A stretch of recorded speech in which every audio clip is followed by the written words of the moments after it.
बिस्मिल्लाहिर्रहमानिर्रहीम।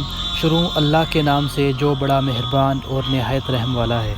दोस्तों, एक गांव में एक शख्स की उसकी बीवी के साथ तकरार शुरू हो गई। अभी वो झगड़ा कर ही रहे थे कि दरवाज़े पर दस्तक हुई।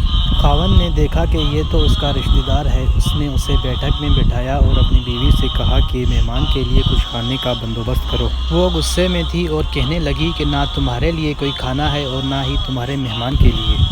ये सुनकर वो बड़ा परेशान हुआ और सोचने लगा कि लड़ाई तो हमारी अपनी है, अगर मेहमान को पता लगा तो तरह तरह की बातें होंगी। लिहाजा खामोशी से आकर मेहमान के पास बैठ गया। इतने में उसे ख्याल आया कि अगर बीवी रोटी बना कर नहीं देती तो सामने वाले हमसाए हमारे बहुत अच्छे हैं, इसलिए मैं उन्हीं से कह देता हूँ कि एक मेहमान के लिए खाना बना दें। चनाचे वो उनके पास गया और कहने लगा कि मेरी बीवी की तबीयत ख़राब है, आप एक मेहमान के लिए खाना बना दीजिए। वो मुतमईन होकर मेहमान के पास आकर बैठ गया कि मेहमान को कम अज़ कम खाना तो मिल ही जाएगा और इज़्ज़त भी बच जाएगी। थोड़ी देर के बाद मेहमान ने उसे कहा कि एक गिलास ठंडा पानी का तो ला दीजिए। वो पानी लाने गया तो उसने देखा कि उसकी बीवी रो रही है। उसने रोने की वजह पूछी तो उसकी बीवी ने कहा कि पहले आप मुझे माफ़ कर दें। खावंद ने पूछा कि क्या वजह है। उसकी बीवी ने कहा कि पहले आप मुझे माफ़ कर दें।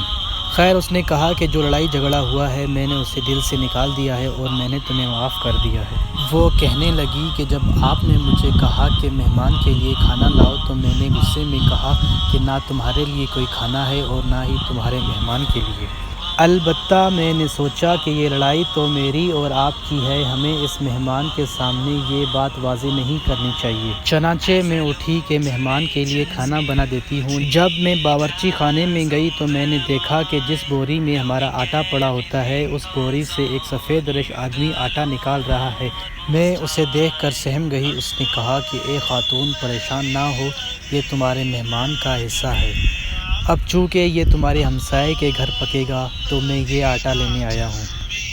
एक दफ़ा नबी करीम सल्लल्लाहु अलैहि वआलिहि वसल्लम ने इरशाद फरमाया कि जिस शख्स का आखिरत और अल्लाह ताला पर ईमान हो उसे चाहिए कि अपने मेहमान की इज़्ज़त और खूब खातिरदारी करे।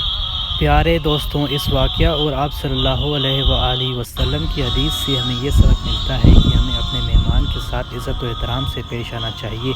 अल्लाह ताला हम सब को इस पर अमल करने की तौफ़ीक़ अता फ़रमाए। दोस्तों, अगर आपको हमारी ये वीडियो पसंद आई तो चैनल को सब्सक्राइब और बेल आइकन पर क्लिक करना मत भूलिएगा ताकि अगली आने वाली वीडियो सबसे पहले आप तक पहुँचे।